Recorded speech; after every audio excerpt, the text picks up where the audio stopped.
Ya,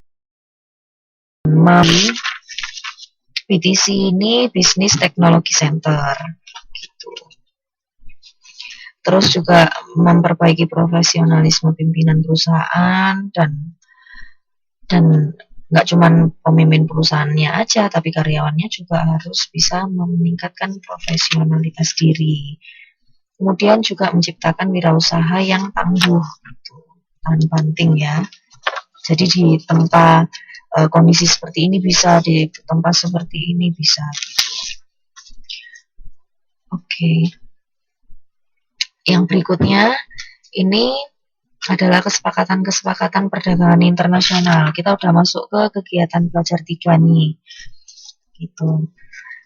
Ini bisa dicari sendiri ya. Ini lebih ke beberapa ini sih penjelasan tentang istilah-istilah adanya afiliasi atau agreement dari berbagai negara. Di antaranya adalah NAFTA, ada GATT, ASEAN China, AFTA, APEC, terus ASEAN Jepang, dan lain sebagainya. Ini bisa dilihat sendiri nih, karena penjelasannya di sini udah jelas.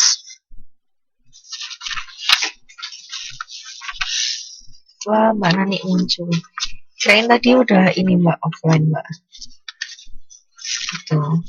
Kalau istilah-istilah ini bisa dilihat sendiri ya di sini di kegiatan pelajar ketiga ini.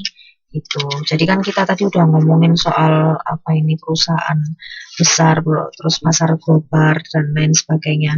Nah, untuk mengatur itu semua, kita biasanya mengikuti adanya afiliasi gitu, atau beberapa agreement yang membawahi nanti ada peraturan tarif gitu. Misalnya barang Indonesia tadi tas enceng gondok, kalau misalnya mau dipasarkan di Taiwan itu tarifnya berapa gitu. Ada tarif minimum atau maksimalnya. Atau apalah itu biasanya terdaftar di dalam perjanjian itu tadi atau afiliasi itu tadi gitu.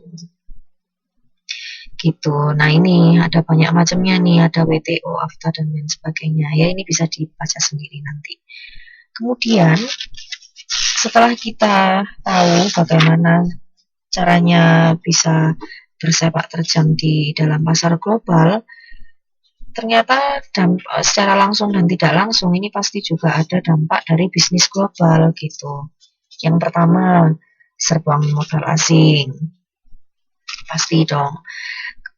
Karena misalnya melihat apa ini namanya banyak pariwisata yang bagus di Indonesia, akhirnya ada pihak asing yang ingin memberi modal.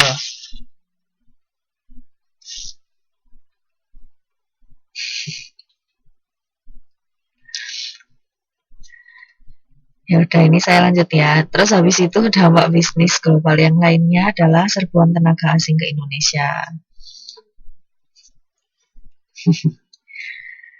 Ya, ini juga bisa nih. Kan misalnya kalau di Taiwan ini banyak pekerjanya dari Indonesia.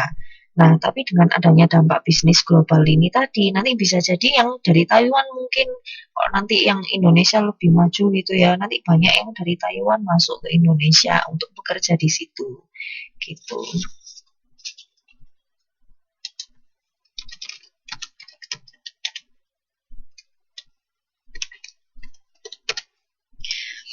Terus habis itu terjadinya perubahan pola konsumsi pangan masyarakat. Nah, ini juga bisa jadi karena kita sudah banyak kedatangan KFC, McD dan lain sebagainya. Bisa jadi kita secara lambat laun itu bisa terpengaruh untuk menikmati junk food juga atau makanan-makanan sampah istilahnya.